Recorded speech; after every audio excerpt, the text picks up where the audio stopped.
Assalamualaikum warahmatullahi wabarakatuh. Halo teman-teman, selamat datang di video pembelajaran geografi. Bagaimana kabarnya hari ini? Semoga teman-teman semua selalu dalam keadaan sehat dan bahagia ya. Perkenalkan, nama saya Alia Yumnatakya dari Program Studi Pendidikan Geografi Fakultas Keguruan dan Ilmu Pendidikan Universitas 11 Maret. Pada kesempatan kali ini, kita akan belajar salah satu materi dasar yang sangat erat kaitannya dengan geografi, yaitu peta. Untuk penjelasan lengkapnya, tonton dan ikuti video pembelajaran ini sampai selesai ya. Dalam kehidupan sehari-hari, sebenarnya kita hampir selalu menggunakan peta, meskipun mungkin tidak selalu kita sadari. Saat mencari alamat menggunakan Google Maps, melihat jalur transportasi, menentukan lokasi wisata, membaca arah mata angin, semuanya memanfaatkan konsep pemetaan. Peta membantu kita untuk mengetahui di mana kita berada, kemana kita akan pergi, dan bagaimana cara mencapai tujuan tersebut. Nah, di video kali ini kita akan belajar bersama tentang apa itu peta, fungsi dan tujuannya, serta mengenal jenis-jenis dan komponen penting di dalamnya. Jadi, siapkan perhatian kalian dan mari kita mulai kegiatan belajar kita hari ini.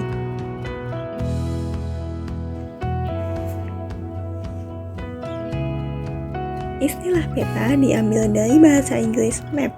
Kata itu berasal dari bahasa Yunani mappa, yang berarti taplak atau kain penutup meja. Secara umum, peta dapat diartikan sebagai gambaran sebagian atau seluruh permukaan bumi yang dituangkan pada bidang datar, diperkecil dengan skala tertentu, dan dilengkapi simbol sebagai penjelas. Bisa dikatakan bahwa seluruh lapisan masyarakat di Indonesia seperti perusahaan, individu, dan sekolah membutuhkan peta. Fungsi peta yang paling utama adalah untuk orientasi dan navigasi. Dalam setiap kasus, kebanyakan peta diproduksi untuk membantu dalam hal orientasi dan navigasi. Manusia menggunakan peta untuk dapat mencapai dari suatu tempat ke tempat lain dalam suatu rute yang telah ditentukan sebelumnya, serta untuk dapat mengecek apakah mereka masih pada jalan yang benar selama perjalanan mereka. Peta yang digunakan untuk pengelolaan atau tujuan pemantauan umumnya peta yang berskala besar. Adapun di bidang pendidikan, peta berfungsi sebagai alat peraga, media pembelajaran, catatan visual permanen, alat komunikasi, dan alat analisis. Di bidang pertanahan, peta berfungsi sebagai sarana penyimpan data, menunjukkan posisi atau letak, dan memperlihatkan bentuk dan ukuran dari bidang tanah. Peta bukan hanya gambar yang menunjukkan lokasi, tetapi juga sebuah media yang membantu kita untuk mengenali permukaan bumi, memahami hubungan antar ruang, serta membaca berbagai informasi geografis dengan lebih mudah. Dari apa yang telah diuraikan, dapat disimpulkan bahwa ada 4 fungsi peta, yaitu yang pertama adalah untuk menunjukkan posisi atau lokasi relatif, kedua, untuk memperlihatkan ukuran, ketiga, memperlihatkan bentuk, sehingga dimensinya dapat terlihat dalam peta, keempat, mengumpulkan dan menyeleksi data dari suatu daerah atau ruang dan menyajikannya di atas peta. Ada 4 syarat yang harus diperhatikan dalam penyusunan peta supaya hasil peta yang dibuat sesuai dengan hakikat peta dan dapat digunakan dengan baik. Syarat yang pertama adalah peta yang kita buat tidak boleh membingungkan, baik dari komponennya maupun susunannya. Yang kedua, mudah dimengerti atau ditangkap maknanya oleh pengguna peta. Syarat yang ketiga, peta yang kita buat dapat memberikan gambaran yang sebenarnya, yang berarti peta yang kita buat harus cukup teliti sesuai dengan tujuannya. Syarat keempat adalah peta yang kita buat harus sedap dipandang, sehingga peta itu harus rapi dan bersih. Nah, peta yang kita buat tentu ada tujuannya. Berbagai peta dibuat dengan maksud untuk memenuhi berbagai kebutuhan. Adapun mengenai tujuan dan kegunaan dari pembuatan peta adalah sebagai berikut. Yang pertama, Peta dibuat untuk tujuan komunikasi informasi keuangan, yaitu memberikan petunjuk letak suatu lokasi. Tujuan yang kedua adalah untuk menyimpan informasi, seperti peta bidang tanah dan titik dasar teknis. Kemudian, tujuan yang ketiga, peta dapat digunakan untuk membantu suatu pekerjaan, seperti pendaftaran tanah dan perencanaan pembangunan wilayah. Tujuan yang keempat, peta dapat digunakan sebagai media pembelajaran dalam bidang pendidikan. Yang kelima, peta dapat membantu dalam suatu desain, seperti desain jalan dan desain tata ruang. Yang keenam, peta dapat digunakan untuk analisis data spasial, seperti perhitungan volume dan perhitungan luas wilayah. Tujuan yang ketujuh, peta dapat digunakan untuk mengetahui potensi kekayaan alam, seperti sebaran berbagai macam tambang, sebaran hutan, dan berbagai hasil kebun. Tujuan yang kedelapan, peta digunakan untuk mengetahui keadaan sosiografis, fisiografis, dan klimatologis dalam konteks keuangan dan kewilayahan. Kemudian tujuan yang terakhir adalah untuk mengikuti perkembangan kebutuhan dan perkembangan administrasi, baik dalam keperluan sipil, militer, maupun politik. Selanjutnya, kita akan belajar tentang jenis-jenis peta. Peta dibedakan menjadi 3 berdasarkan isi, skala, dan bentuknya. Yang pertama adalah jenis peta berdasarkan isinya. Berdasarkan isinya, peta dibagi menjadi peta umum dan peta tematik. Peta umum adalah peta yang menggambarkan bentuk kenampakan alam dan buatan secara keseluruhan. Contohnya adalah peta dunia, peta topografi, dan peta koreografi. Sedangkan peta tematik adalah peta yang menggambarkan kenampakan alam dalam suatu tema khusus. Contohnya adalah peta padatan penduduk, peta jalur penerbangan, peta jenis tanah, dan peta pariwisata. Yang kedua, jenis peta berdasarkan skalanya. Berdasarkan skalanya, peta dibagi menjadi 5. Yang pertama adalah peta kadaster dengan skala 1:100 sampai 1:5000. Yang kedua, peta skala besar dengan skala 1:5000 sampai 1:250.000. Jenis peta yang ketiga ada peta skala sedang dengan skala 1:250.000 sampai 1:500.000.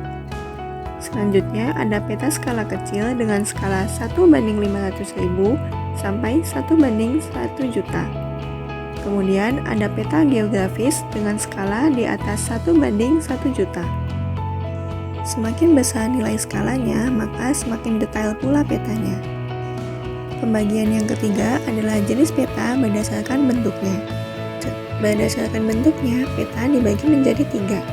Yang pertama ada peta digital, yaitu peta yang dibuat dengan bantuan komputer yang disimpan pada pita atau disket dan dapat digunakan oleh pengguna melalui layar monitor. Yang kedua ada peta timbul, yaitu peta yang dibuat sesuai dengan bentuk permukaan sebenarnya. Bentuk yang ketiga ada peta datar, yaitu peta yang digambarkan pada bidang datar, misalnya pada kertas, kanvas, atau triplex. Perbedaan bentuk permukaan bumi pada bidang datar dinyatakan dengan perbedaan warna dan simbol-simbol yang digunakan. Nah, setelah kita mengetahui pengertian, fungsi, tujuan, dan jenis-jenis peta, sekarang kita perlu mengetahui komponen-komponen peta. Dalam membuat peta yang baik, sebuah peta harus memenuhi syarat dan komponen-komponen yang harus ada di dalam peta. Kali ini kita menggunakan contoh peta risiko bencana tanah longsor Kecamatan Jenawi tahun 2025. Komponen peta yang pertama adalah judul peta. Judul harus menggambarkan isi dan karakteristik peta yang digambarkan. Pemberian judul tidak harus selalu berada di atas. Penempatannya bisa di mana saja selama tidak mengganggu makna dari peta dan masih berada pada garis tepi peta. Peta contoh memiliki judul Peta Risiko Bencana Tanah Longsor Kecamatan Jenawi tahun 2025, di mana dalam judul tersebut sudah mencantumkan jenis peta, lokasi, dan tahun pembuatan peta. Komponen yang kedua adalah garis astronomis. Garis astronomis adalah garis pada peta yang menunjukkan koordinat garis lintang dan garis bujur. Fungsinya untuk menentukan lokasi suatu tempat. Komponen yang ketiga adalah skala, yaitu angka yang menunjukkan perbandingan jarak mendatar pada peta dengan jarak sebenarnya di lapangan. Peta yang baik selalu mencantumkan skala sehingga ukuran jarak, luas, dan bentuk pada peta sesuai dengan keadaan di lapangan. Skala dapat digunakan untuk memperbesar atau memperkecil peta, memudahkan seseorang dalam menggambar suatu tempat yang luas, dan menunjukkan jarak tempat yang satu dengan yang lainnya. Komponen selanjutnya adalah orientasi atau arah mata angin. Tujuannya untuk menunjukkan arah utara, selatan, timur, dan barat. Tanda ini biasanya berbentuk tanda panah yang menunjuk ke arah utara.